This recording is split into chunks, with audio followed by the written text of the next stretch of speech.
Hi guys, welcome back to my channel. Hope you're well and eating good. Today I have for you this delicious and highly requested hummus recipe. Smooth, creamy, simple, oil-free, okay? And I also have a roasted pepper version for you guys, but you can do so many flavors with hummus. I'll have all the details on my website. So without further ado, let's get right in. First, you're going to need some cooked chickpeas. I was going to film how to do this, but it was taking up a lot of the video. I will have all the details on how to get really soft chickpeas in my blog post. Okay, so in a food processor, traditionally I think this is done in a mortar and pestle, but I don't have that right now, so we're going to use this, and I'm going to squeeze some lemon juice into the garlic that I've just put in the food processor. That's a hand blender, not a food processor.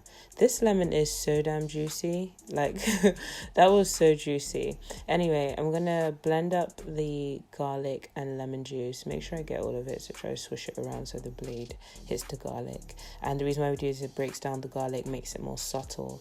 And then I'm going to add the tahini. I got mine from Sainsbury's. I probably would have preferred to get this from like a Turkish or like Eastern European or something kind of shop.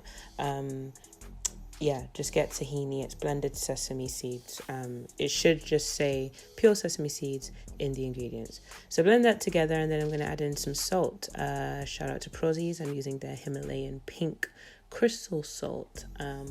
You can use my 10% discount code, and I'll put the link down below. Okay, and then once I've added my salt to taste, but I will recommend putting a teaspoon at least, I will then add my cooked chickpeas. Overcooked chickpeas are the best for this because it makes it nice and smooth. Also, you want it to kind of be warm.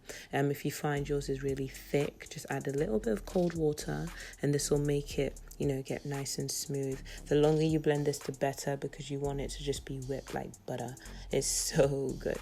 Okay, so just keep blending that, and then after like 2-3 minutes, this is what it looks like, guys. So smooth. It's so good. And I didn't have to peel the chickpeas, so all those tricks will be on my website. Check that out. So once that's done, I think I'm then going to add in some cumin. This is optional, but I think it adds a nice touch. You don't have to do, you could do paprika, you could do chili. It's really up to you.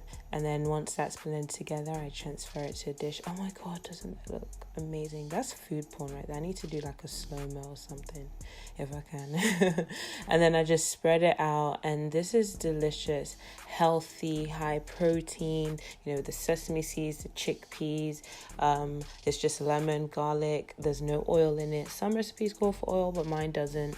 I do drizzle a little oil on top, just give it a bit of vavavoom, and sprinkle some paprika, and that don't taste like nothing, but we use it anyway.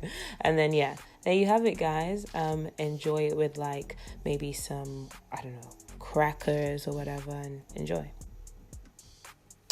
Okay, so now we're going to make the grilled pepper hummus. It's pretty much all the same ingredients as the classic hummus, except now we're going to add some grilled peppers, which I did film but then lost the footage, so I'm sorry. But it's very easy. You just put these on an open flame if you have a stove, or in a really hot oven under the broiler, and just get it black and peel off the skin. So if you see my nails are dark, it's because I was peeling pepper skin.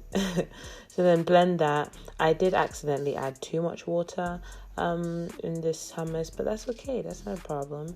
I'm just going to have it as maybe a dressing on some salad.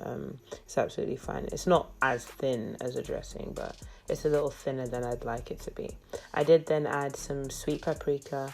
This is optional, but I do like the color it gives, so that's nice too. And then once it's whipped, I just transfer it into a dish, and there you have it, guys. Red pepper hummus. I did want to make a classic, caramelized onion hummus, but I just couldn't be able to cut some onions. So yeah, you can do this with beetroot, with avocado, peas. Oh, the list is endless. If you like this video, please give me a thumbs up. Please share and subscribe. Don't forget to click the bell. Bye, guys.